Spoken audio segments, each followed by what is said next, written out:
says 1Z0425WX03037444149.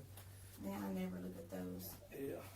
She sends me a UPS tracking code for everything that she orders for Christmas and everything. I never look at them. But this one was sent from you. So, right? That would have been sent for her. That's a USPS. Is what that is. The focus then narrows to one message in particular, a text sent from Marcia herself, clearly confirming the name of the Texas-based company that sells ethylene glycol. Faced with her own words on the screen, Marcia backs away from them entirely, claiming she doesn't know anything about it. This tracking number that she sent you, it was for this. We've confirmed that through the Postal Service, that tracking number, they backtracked that. That was 100% a half gallon of ethylene glycol that was ordered on the 14th.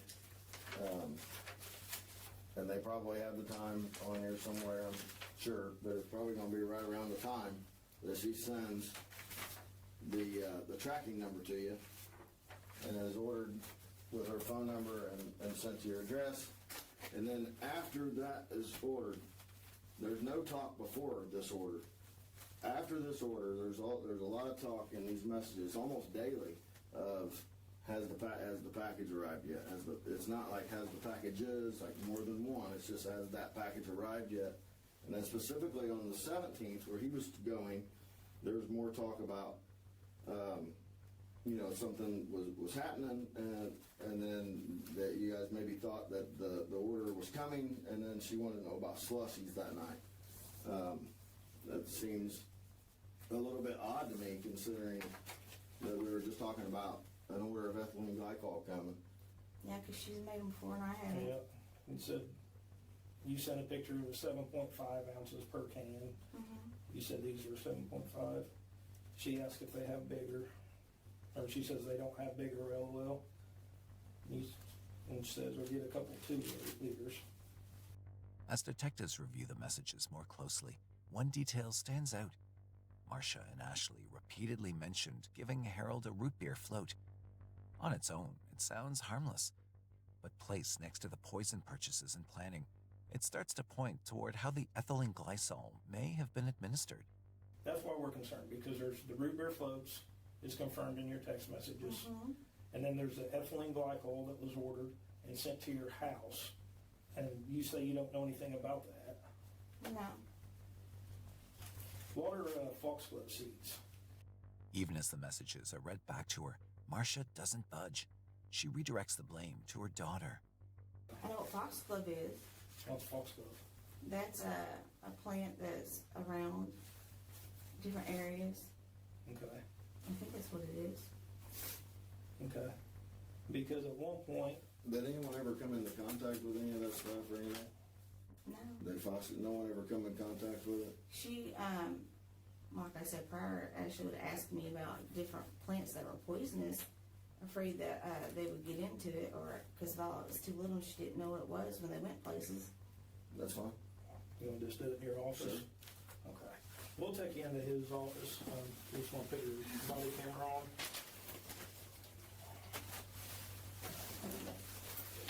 I'll put mine on too. Detectives then take Marcia into another room and pull the full message history onto a screen. And what they show her next raises the stakes entirely. You don't know what she means? Like, 'cause you see what I'm I saying? know we were talking about the argument. Yeah. But when it's over in the moment, you can release it. So one day soon, you got this. Being mad about it. Well, at least that's what I was thinking. Okay. So what plans are you talking about? Well, I don't even remember. And then I mean, I know they were planning on moving and they were looking for houses. They're pretty flowers. And then she said, thank you, we are watching a new movie on Netflix with the kids and those are traceable. He's trying to shake it off. Yeah, he's, like I said, he also started a new diabetic medication that didn't agree with him too. Said, I'm sorry your anxiety is going nuts and dizzy spells. Yep. Yeah. He was asleep. He falls asleep with his food in his mouth. It used to scare me. Okay. He has sleep apnea too. Or had sleep apnea. But she says, how's it going, LOL, then you send that picture. Then she says, oh, let me know when it's gone, LOL. Probably his food. She cooked dinner that night. She says, we are going to cuddle and take a nap in a few. She said it was large but good. You said, I think he ate most of it, don't you? She said, I think so. You said, he's asleep snoring. He always snores. And you said, she said, for real, LMAO. Laugh my ass off. She says, laugh out loud, he's on the toilet, pooping and moaning some. Yeah, he had the flu. Said, laugh out loud, which toilet? Mine. She said, well, I'm sorry, maybe it's the food and then the trees. He might just have to sleep it off and hydrate. But the evidence places this far earlier than that moment. On September 14th, 2022, Ashley purchased pong pong seeds online, a substance known for its extreme toxicity and bitter taste, capable of killing within hours if consumed. Messages recovered from the phones show Marcia and Ashley discussing how to crush the seeds and bake them into brownies to conceal the bitterness. And after Harold ate the food, Marcia sent Ashley a photo capturing proof that the plan had been carried out. The most concerning thing about that to me is where Ashley says those are traceable. I don't know what she meant by that. Did you ever get any foxglove seeds? No. You'd have to go where? I forgot where they have them at. So you said, I am irritated and can't sleep. This is on November 28th. Can't sleep peacefully. I need this to be over. It's hanging on by threads, and he's mean and narcissistic. Like, it's hanging on by threads. What's it's? My nerves. He snaps and acts all sweet and innocent like I am being mean to him for days now. I'm fighting a scratchy throat. I hate this. Leah's having the night terrors.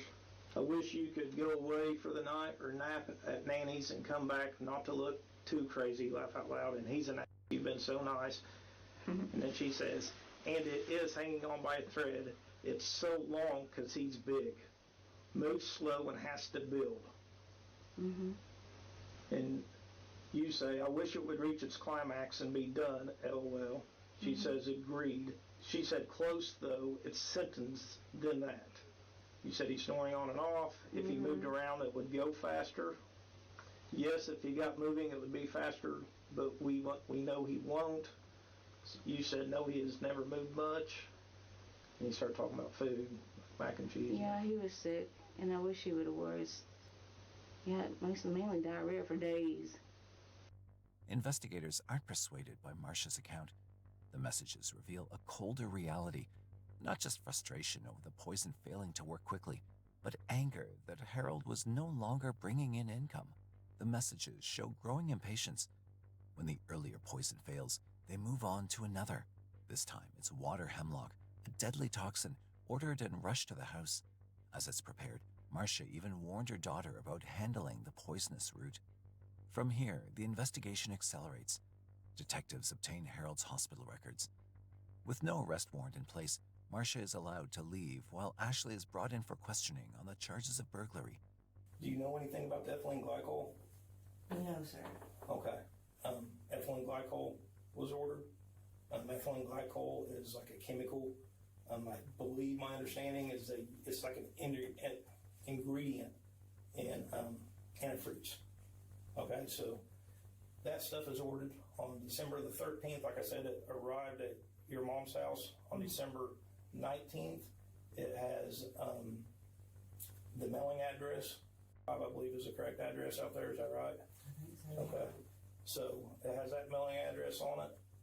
It has a phone number on it that I believe is yours. Is your relationship with your mom good? Ashley doesn't follow the same script, and what she says next changes where the blame falls. I kind of just put up with what she does. She's always tried to drag me into whatever she gets into, and She's always trying to drag you into stuff, you see? anytime I get any type of financial gain on my own, like how I sold my house, she wants it. Well, you're young, Ashley. So we can. I know she said she wanted out, but that's all.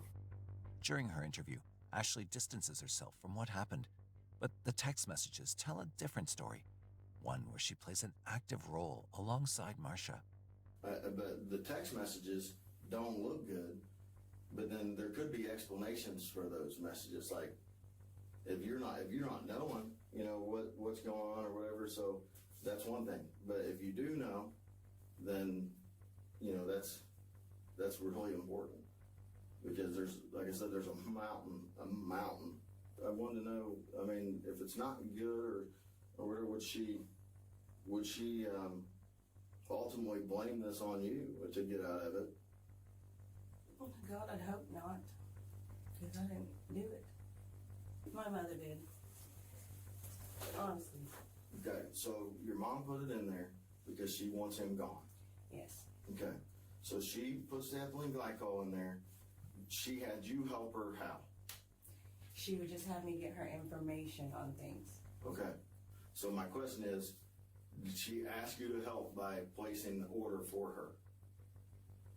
And this is very important that we know if she's asking you to do this or if you just did it. She asked me to place order for her, yeah. For the ethylene glycol? For something like that, yeah, Now, from Texas. You're doing very, very well, okay? You're doing very good. You're helping us. You're doing great. If that's We have what to the be name honest. of it was, then that's what it was. But you do remember it being ethylene glycol, right? Yes. Did she have you research that? Like, what was the best thing to use? Or does he really like root beer floats a lot? No, that's his favorite. Okay. So it wasn't like That a was something random. she decided. Okay. There was some conversation about not being able to have ice in it. And I assumed the root beer float. Do you remember that? Oh yeah, she said, it's gonna make the ice melt. I said, well, I think so. Because it's a She asked- freeze thing. Yeah. Yeah, Pretty- I said, I'm Okay. pretty sure. So she asked you if the She was always ethylene asking me. glycol would make the ice melt. Yeah. Who looked up or found out that ethylene glycol doesn't have like any taste or smell or anything like that? Do you remember who? That was her. Okay. And did she mention that to you? Like she's not gonna be able to smell this, taste it? Yes. Okay. But the evidence shows Ashley's involvement went far beyond what she admits. During the earliest poisoning attempt using brownies, she actively looked up ways to hide the taste of the toxin and personally gathered the ingredients needed. While Ashley pushes the blame onto her mother, detectives are dispatched to Marcia's home for a welfare check after her parents report not hearing from her for hours, unaware that what's waiting there will ultimately determine who answers for this crime.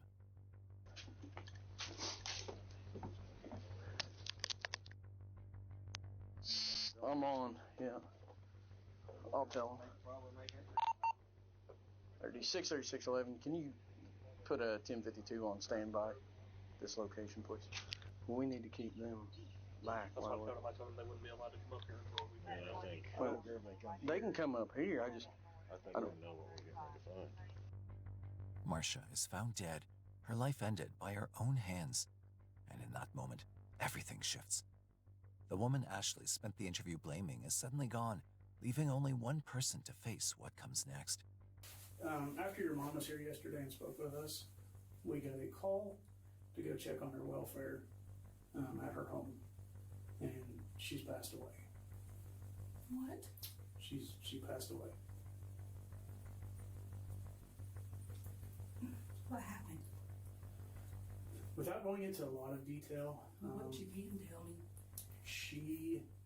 it appeared that there was something ingested possibly, and passed away on her bed. Hey, you're serious. I'm 100% serious. Yes.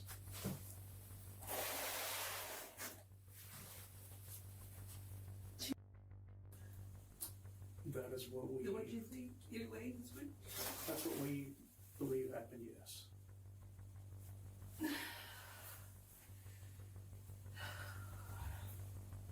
In the aftermath of the news, Ashley is taken into custody on robbery charges tied to her mother's home. But after giving her a brief window to absorb Marcia's death, detectives return, this time with far more serious charges waiting. So we wanted to tell you in person that you are under the arrest for the murder of Harold, okay? and conspiracy to commit murder and attempted murder. That's what you're gonna be charged with. Okay. That's something that you can ask the courts, or you can find your own attorney as well. Okay? In August 2025, Ashley Nicole Jones pleads guilty to conspiracy to commit murder and attempted murder for her role in poisoning her stepfather, Harold Allen Jr. 1 month later, in September 2025, a Jackson County judge sentences her to 50 years in prison, the maximum sentence allowed under the plea agreement. Marcia Allen is never charged. Her death is ruled a suicide. And with that, the case comes to an end, with only one person left to answer for what happened inside that home. This is one of the most powerful jet engines in the world, and it actually runs at temperatures 250 degrees Celsius hotter than the melting point of the materials that make it up. That's 1200 degrees. So the question is, why doesn't a jet engine just melt into a puddle? We are right at the boundaries of the laws of physics. That is wild. It's at the same temperature now as it would be inside the jet engine. But here, they're liquid. Every time I get on a plane, I'm thinking, this is never gonna work. And yet, it does work. Right now, there are over 10,000 planes in the sky powered by engines just like these. Maybe you are on one right now. So how do they work? This is a jet engine, specifically a turbofan engine. At the front is this giant fan. During takeoff, these rotating blades push 1.3 tons of air backwards every second, and around 10% of that air gets compressed. The compressors force the air into increasingly narrow chambers. They compress the air to about 50 times atmospheric pressure. And just by doing that, the air heats up to around 600 degrees Celsius. This compressed air is then forced into the combustion chamber, where fuel is sprayed in through a ring of nozzles and ignited. That chemical reaction gives off a lot of heat, so the temperature jumps to around 1500 degrees Celsius. So now you've got this high pressure gas from the combustor that just wants to expand, and now it's got an incredible amount of thermal energy. But between the combustion chamber and the outside air is this: rows of turbine blades. So in order for the gas to expand and get out, it needs to push these turbine blades out of the way. And in pushing the blades, that is how it transfers its energy to the engine. This is where all the power really comes from. In modern jets, on takeoff, each high-pressure turbine blade is generating as much power as a Formula One car. And there are 68 of them. As the gas rushes through the turbine and nozzle, its pressure drops from around 50 atmospheres down to 1, and it expands by almost 20 times. And that spins these turbine blades up to 12,500 revolutions per minute. The fan that is pushing all that air backward and all those compressors that squeeze the air down, all of that is powered by the turbines back here. It's a kind of funny, really counterintuitive way to think about an engine. It's what's happening in the back that's actually driving everything up front. As the hot exhaust gas is shot out the back of the engine, it pushes the engine forward. That generates thrust. But did you know that in a modern passenger jet, this accounts for less than 20% the thrust of the engine? The vast majority of the thrust, over 80% of it, just comes from that big fan at the front of the jet. Remember how only 10% of the incoming air gets compressed? The other 90% bypasses all that. It's simply propelled backwards by the fan, it goes right around the guts of the engine and comes straight out the back. The fan pushes that air backwards, so the air pushes the fan forwards. That's how you get 80% of the thrust. It's basically a huge ducted propeller. So why do it this way? I mean, why not compress all the incoming air and put it